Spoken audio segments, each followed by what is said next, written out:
Assalamualaikum warahmatullahi wabarakatuh. Indonesia menyikapi perkembangan penanganan kasus kekerasan berbasis gender atau KBG ekstrim oleh pelaku yang bernama Taufik Hidayat terhadap korban perempuan dalam relasi personal. Izinkan saya menyampaikan beberapa pernyataan sikap. Kasus ini terindikasi merupakan manifestasi intimate femicide nyata berupa perampasan kemerdekaan, yaitu penyekapan bertahun-tahun, penganiayaan fisik sadis berulang hingga disabilitas permanen, dan kekerasan seksual berat dengan memanfaatkan ketimpangan relasi kuasa. Indonesia secara khusus izinkan saya menyoroti pernyataan Komisioner Komnas Perempuan Saudari Sondang Friska Simanjuntak 26 Juni 2026 di peringatan Hari Anti Penyiksaan di kantor Ombudsman.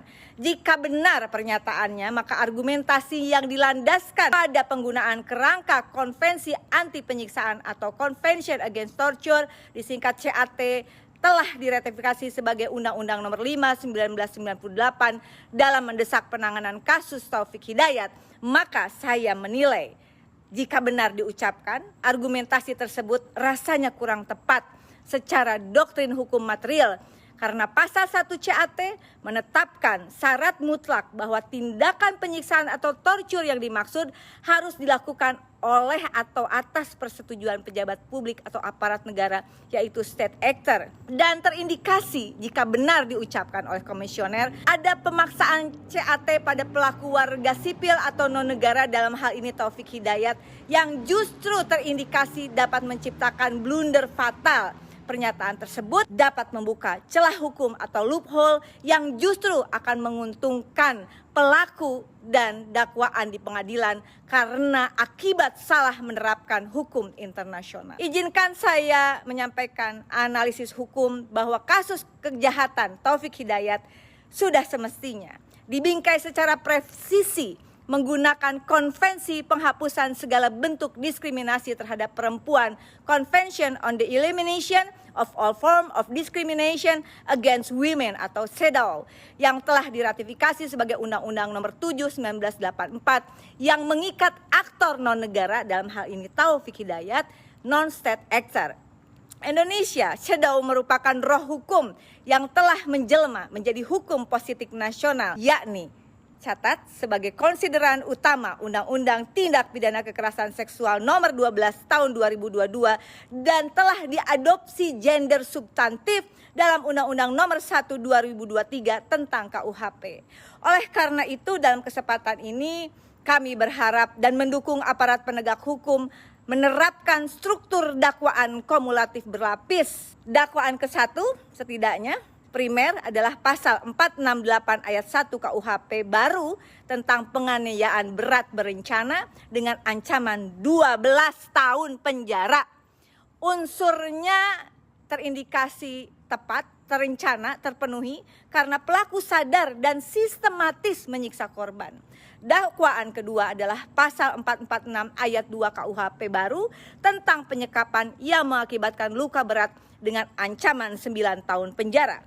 Sementara dakwaan ketiga adalah pasal 6 huruf B junto pasal 15 ayat 1 huruf E dan H Undang-Undang Tindak Pidana Kekerasan Seksual tentang kekerasan seksual fisik berat dengan pemberatan sepertiga hukuman karena relasi intim dan dampak disabilitas. Nah, Indonesia dalam kesempatan ini izin saya merekomendasikan sebagai anggota Komisi 13 DPR RI yang membidangi masalah hukum dan hak asasi manusia.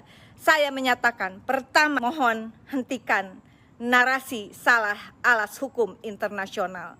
Mendakwakan pelaku sipil dengan instrumen hukum untuk aparat negara sangat berbahaya bagi kepastian hukum korban. Oleh karena itu, saya mendesak Komisioner Komnas Perempuan, khususnya Saudari Sondang Friska Simanjuntak, jika benar menyatakan demikian, maka beserta jajaran Komnas Perempuan untuk segera melakukan reposisi narasi hukum secara total ke dalam kerangka kerja Konvensi CEDAW demi menjaga presisi dokumen akademik dan rekomendasi kelembagaan Komnas Perempuan. Kedua, saya mendesak tuntutan hukum maksimal melalui dakwaan berlapis mendesak dan mendukung kepolisian dan jaksa penuntut umum menerapkan formulasi dakwaan berlapis secara progresif, mengkombinasikan Undang-Undang KUHP baru dan Undang-Undang Tindak Pidana Kekerasan Seksual. Indonesia penegakan hukum wajib berfokus pada pemulihan hak korban, termasuk memperjuangkan hak restitusi finansial dan medis dari seluruh aset kekayaan milik pelaku Taufik Hidayat. Ketiga, saya mendesak tutup rapat pintu restoratif justice, menolak keras segala bentuk upaya perdamaian atau penyelesaian di luar pengadilan, mengingat derajat kekerasan dalam kasus ini terindikasi masuk kategori ekstrim dan mematikan. Indonesia, kita beri dukungan pada aparat penegak hukum untuk tidak berkompromi demi keadilan publik dan perlindungan hak asasi perempuan secara utuh. Indonesia, saya ucapkan selamat Hari Anti Penyiksaan Internasional. Saatnya gunakan alas hukum internasional secara bijak dan presisi, disampaikan dengan bijak juga, dan mudah-mudahan apa yang terjadi ini menjadi pembelajaran kita semua. Terus kawal kasus ini. Taufik, siaku aing diberik sia maneh. Terus kawal, salam sopan Indonesia. Wassalamualaikum warahmatullahi wabarakatuh.